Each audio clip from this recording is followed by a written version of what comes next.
Hello and welcome to Moments in History. I'm Linda Shenton Matchett, author, speaker, and history geek.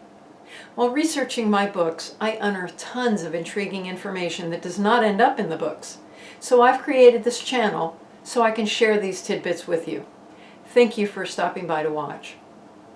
In my last episode, I talked about the Women's Pavilion that was part of the 1876 Philadelphia Centennial Exposition, the first of its kind in a national event. Today, I'm going to share about the world's Columbian Exposition, also known as the Chicago World's Fair. The theme of the event was to celebrate the 400th anniversary of Christopher Columbus's arrival in the New World. And Chicago was chosen through several rounds of voting in the U.S. House of Representatives and won over several other cities including New York, Washington, D.C., and St. Louis. A large pool representing Columbus's voyage was the centerpiece of the fair, which was constructed in Jackson Park, not far from the shores of Lake Michigan.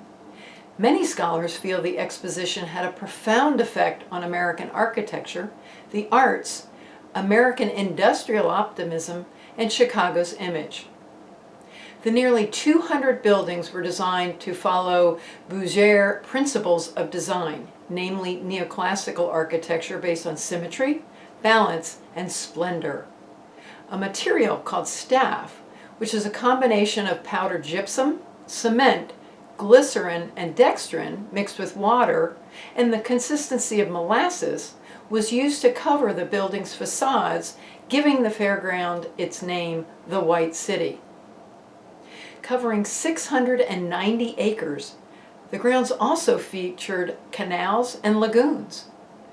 Organizations, states, and 46 countries participated, and more than 27 million people attended the exposition during its 6-month run.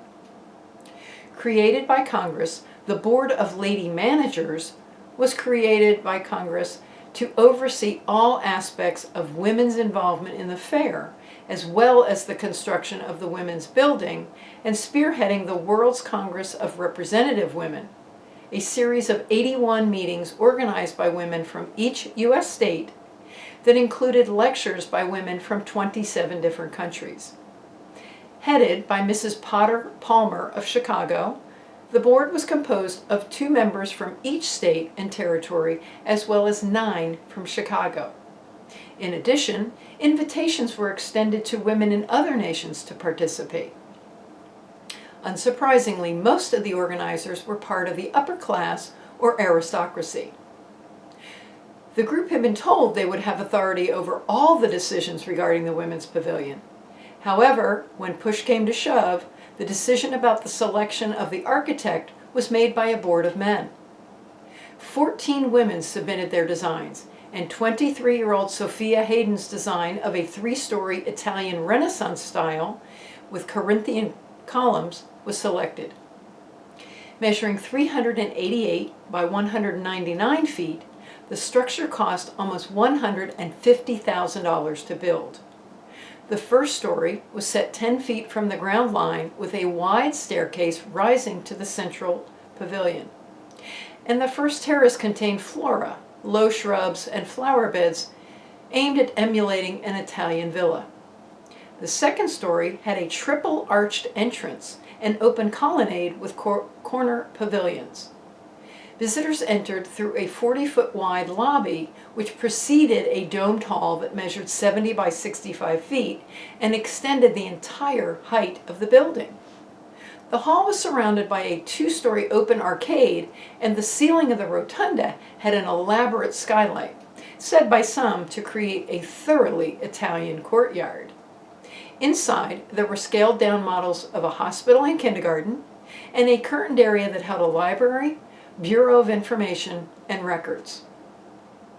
On the second floor could be found a ladies' parlor, committee rooms, and dressing rooms, as well as a large assembly room with an elevated stage for speakers. The South Pavilion featured a model kitchen, a refreshment room, and a reception room. Sounds wonderful, doesn't it? Unfortunately, criticism of the building was quick and harsh.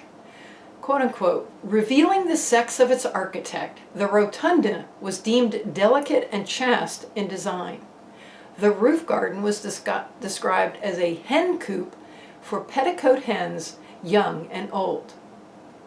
One critic commented, its fault is one which makes it especially suitable for the purposes for which it is to be used. It is chaste and timid. Shortly before the fair opened, probably as a result of the criticisms, and according to one site, the bullying, micromanaging, and undermining by the committee, Sophia was diagnosed with melancholia, the era's euphemism for a nervous breakdown, and she was unable to finish overseeing the completion of the work. Unfortunately, this gave many individuals already skeptical of women's capabilities to enter the architectural field fodder for their arguments. Sadly, the building was the first and last Sophia ever designed. Interior decoration included murals painted by Mary Fairchild McMonnies and Mary Cassatt. 4 panels in the Hall of Honor were painted by Lucia Fairchild Fuller, Amanda Brewster Sewell, Rosina Emmett Sherwood, and Lydia Field Emmett. The library ceiling mural was painted by Dora Wheeler Keith. Regardless of the artist's backgrounds, they were instructed to paint their murals in the quote-unquote new style, which had been developed in France. The British sculptor Ellen Mary Rope contributed a bas-relief depicting hope, charity, faith, and heavenly wisdom, which found a later home in the dining room of the First Lady's residential chambers in London. Located in the Assembly Hall were 7 stained and leaded glass windows that were visible from both inside and out, the most prominent of which was centered behind the stage. Created by Elizabeth Parsons, Edith Blake Brown, and Ethel Isidore Brown, Massachusetts Mothering the Coming Women of Liberty, Progress and Light depicts 2 women, both in classical garb, the one in the forefront holding a torch high above her head. Many saw the women's building as a historical breakthrough for females.